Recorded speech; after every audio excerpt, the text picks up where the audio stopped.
अतुलितबलधामं हेमशैलाभदेहं धनुज्वनकृशानं ज्ञानिनामग्रगण्यं सकलगुणनिधानं वानराणामधीशं रघुपतिप्रियभक्तं वातजातं नमामि।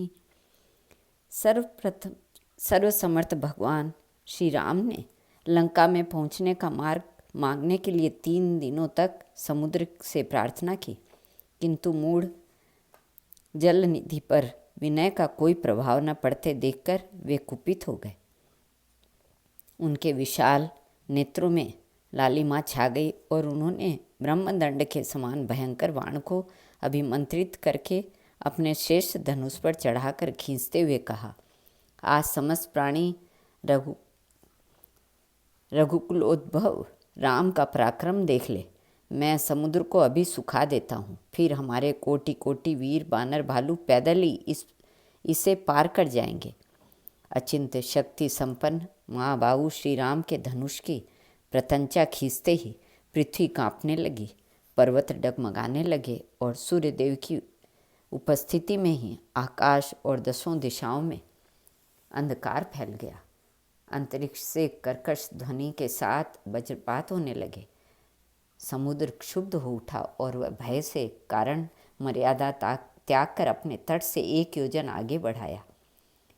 मत्स्य और मकर आदि जल जंतु व्याकुल हो उठे।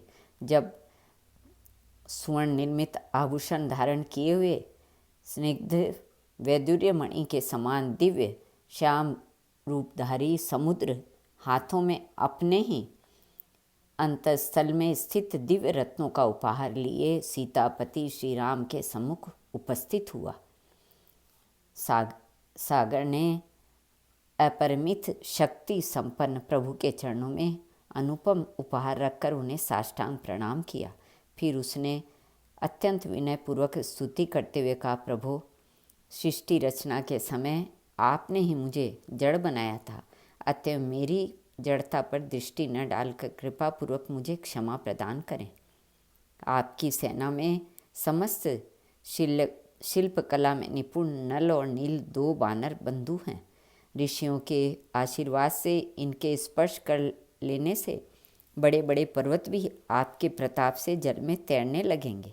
ये सुंदर और सुदृढ़ पुल का निर्माण करने में पूर्ण समर्थ हैं। मैं भी अपनी ओर से सहायता करूँगा।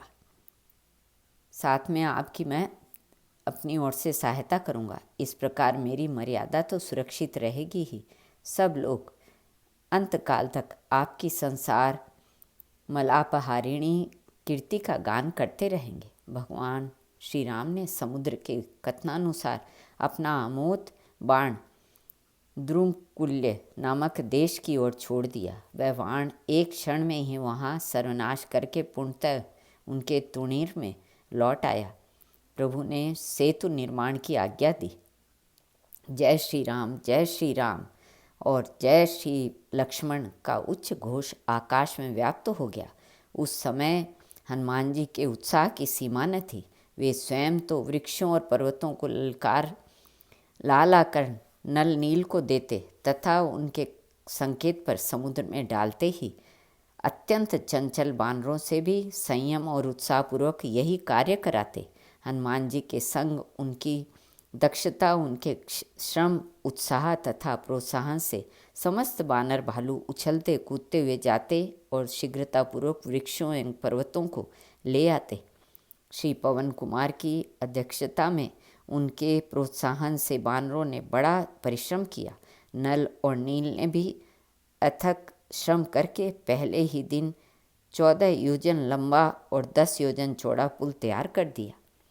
हनुमान जी को इतने में भी संतोष नहीं हुआ। दूसरे दिन उन्होंने बानर भालुओं को प्रोत्साहित किया और वृक्षों और पर्वतों को लिए पवनपुत्र प्राय समस्त बानरों के शौर्य और वीर लगन एवं श्रम की प्रशंसा करते। फलस्वरूप दूसरे दिन 20 योजन सेतु और तैयार हुआ। हनुमान जी को अब भी संतोष नहीं था। जगत जननी जानकी की करुणा मूर्ति उनके हृदय में व्याकुलता उत्पन्न कर रही थी। इस कारण वे यथाशीघ्र माता सीता को प्रभु चरणों में ले आने के एवं लंकाधिपति दशानन की मुक्ति के लिए अत्यंत व्यग्र थे। नल नील सेतु निर्माण के कार्य में अथक परिश्रम कर रहे थे और श्री पवन नंदन उनकी कला एवं उनके श्रम की भूरी भूरी प्रशंसा करते। फलतः तीसरे दिन सेतु 21 योजन और बनकर तैयार हो गया।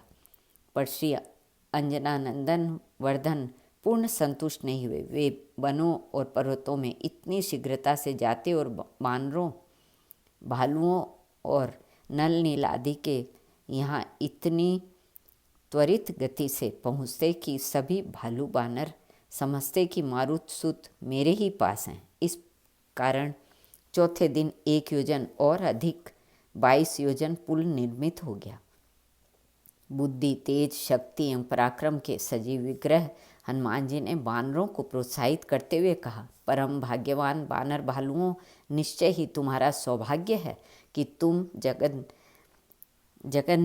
नयनता श्री राम एवं निखिल भुवन की स्वामिनी माता जानकी के कार्य में निर्मित बन गए हो। अन्यथा भगवान श्री राम की इच्छा शक्ति से ही राक्षस कुल का ध्वंस हो जाता। प्रभु चरणों में हम सब का जीवन जन्म सफल हो रहा है। यह सुअवसर इंद्र आदि देवताओं के लिए भी दुर्लभ है। अब यह सेतु कुछ 23 योजन और शेष रह गया है, अतएव आज इसे सागर पार लंका के तट तक अवश्य ही पूरा हो जाना चाहिए। विशाल समुद्र 100 योजन लंबा और 10 योजन चौड़ा सुविस्तृत सेतु निर्मित हो जाने पर लीला बिहारी भक्तवत्सल प्रभु श्री राम ने चकित होकर बानरों से पूछा, अरे ये पत्थर पानी पर कैसे तैरने लगे? बानरों ने अत्यंत विनयपूर्वक उत्तर दिया, प्रभु आपके राम नाम की महिमा है, उसी के प्रताप से ये पर्वत और बड़े बड़े शिलाखंड समुद्र पर तैर रहे हैं। कौतूहलवश श्री रघुनंदन ने छोटे छोटे 2-3 पत्थर उठाकर समुद्र के ऊपर रखे, पर वे सब के सब डूबकर नीचे चले गए। तब प्रभु ने कहा, यह कैसे संभव है? मैं स्वयं इन पत्थरों को अपने हाथ से छोड़ रहा हूँ, किंतु ये तो पानी पर तैरने के बदले डूबते जा रहे हैं। बानर भालू एक दूसरे का मुंह देखने लगे, किंतु उसी समय परम प्रभु श्री राम के अनन्य भक्त पवन कुमार ने हाथ जोड़कर उत्तर दिया, स्वामी आप जिस अपने कर कमलों से छोड़ देंगे वह तो सहज ही डूब जाएगा। आपके बिना प्राणी की गति कहाँ है? श्री राघवेंद्र मुस्कुरा उठे। बानर भालू की विशाल वाहिनी के साथ श्री राम ने समुद्र को पार किया। वहाँ उन्होंने सुबेल पर्वत पर डेरा डाला।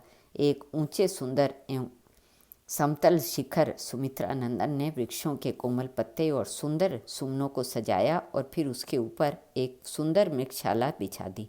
उसी आसन पर करुणावतार परम प्रभु श्री राम वानरराज सुग्रीव की गोद में अपना सिर रखकर लेट गए। उनकी बाईं और उनकी विशाल धनुष तथा दाहिनी और अक्षय तुणी पड़ा था। प्रभु एक दीप्तिमान तीक्ष्णतम शर पर अपना कर कमल फेर रहे थे और भाग्यवान विभीषण जी उनके धीरे धीरे परामर्श कर रहे थे। अत्यंत सौभाग्यशाली अंगद और हनुमान उनके परम दुर्लभ चरणों कमलों को धीरे धीरे दबा रहे थे और उनकी दृष्टि प्रभु के मुखारविंद पर थी। वीरवर सौमित्र धनुष बाण धारण किए प्रभु के सिरहाने अत्यंत सावधान होकर वीरासन में बैठे थे। उसी समय पूर्व आकाश से उद्दीप्त चंद्रमा को देखकर भगवान श्री राम ने कहा, आप लोग अपनी अपनी बुद्धि के अनुसार बतलाइए कि इस चंद्रमा में यह श्याम रंग कैसा है। सब ने अपनी अपनी बुद्धि के अनुसार उत्तर दिया। सबके अंत में हनुमान जी ने उत्तर दिया, प्रभु चंद्रमा आपका प्रिय दास है और आपकी सुंदर श्यामल मूर्ति उसके हृदय में निवास करती है। वही श्यामलता सुधांशु में झलक रही है। सच तो यह है, पवन तनय के रोम रोम में उनके प्राणाराध्य श्री राम ही बसे हुए थे। उन्हें सर्वत्र अपने प्रभु के ही दर्शन होते थे। अतएव शशि मंडल में श्री राम दर्शन उनके लिए स्वाभाविक ही है। श्री कृष्णार्पणमस्तु।